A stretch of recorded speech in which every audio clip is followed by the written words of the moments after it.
Your enemies are truly your best friends. If you have feelings of anger or hatred or jealousy or envy towards someone else, it usually comes back at you as well. You usually have that feeling like a self-hatred or a not trusting yourself, so to speak. I wish there was a quick fix, but for me, my process to actually forgive, at least to the level I've forgiven, was consistent practice at doing it every day. Really, it's kind of like going to the gym. If you want to get good at doing push-ups, you don't read a book about it, you do push-ups. You want to let go of anger, you practice letting go of anger. So the best meditation I've found for that is the rose white sun, and you go into a loving state. I found it easier to think about Joshua and Noah because they haven't really offended me in any way as a human, so I can love them very easily. Yeah? So I'll think of them and get in that loving state, and then I'll change that for the person that betrayed me. Yeah? And I'll try to keep that same feeling there. And over time, I'll be honest, it took me years.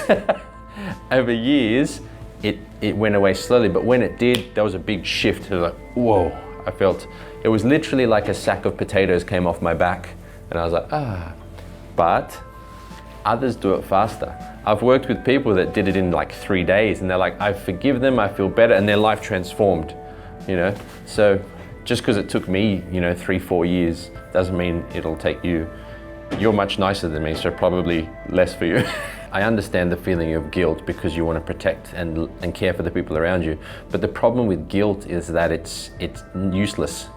All it does is make you feel down and low, and your energy goes low, and you can't help anyone. You become useless.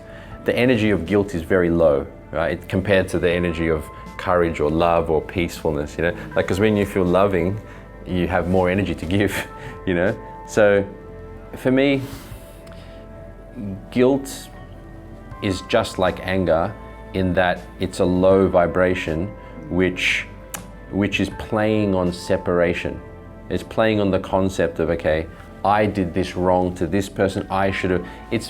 It's quite egoistic in a way. Like I'm very guilty of all this as well. Guilty of all this as well. I'm not saying I'm innocent, but in observation of myself and others, it does come from the egoistic side, because it's like, oh, poor me, look at me. It's all about getting the attention on oneself.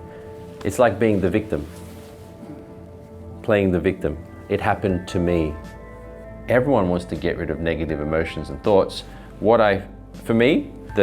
In my studies and my research and my practice in trying to be my best self and help others to be their best self, the starting point is your intention.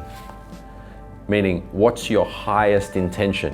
What do you want for your spiritual or mental, or even if you're not into spiritual work or religion or philosophy, if you look at like Abraham Maslow's hierarchy of needs, he had that hierarchy, and you start at the bottom with the physical, the sleep, at the top it was self-actualization, meaning reaching your highest potential. Now that could be your spiritual intention. It doesn't have to be it could be your highest intention. What I'm getting at is, if you know what your highest intention is, to be loving, to be kind, to be peaceful, to be enlightened, whatever it is, then the things that are in the way will arise, will show you what they are. Because I'm sure no one here, do you want to feel angry? No. Do you want to feel angry? No. Exactly. Do you want to feel hate or jealous or, no, but it's a part of our human condition, isn't it? Mm-hmm. You know what I mean? We're born with this mechanism, so it's like, okay, I don't want to do that, but it's a part of the makeup, so how do I use this mechanism, this machinery, this body, this human organism to get beyond it? So, if you actually consciously work on forgiveness and loving kindness, because you can, look, even criminals love their friends. You get it? It's easy to love your friends. Like, it's easy for me to love Heather and love my friends because they're my friends. It's hard to love people that hate you. You get it? That's where the real test is. When someone betrays you or hates you, there's a saying in one of the first spiritual systems I studied, it was like, your enemies are truly your best friends. Your enemies are truly your best friends because they show you what you need to get rid of or what you need to release. Yeah? Because if everyone's nice to you, it's easy to be nice. But what happens when someone stabs you in the back? That's when you develop real love. You get it?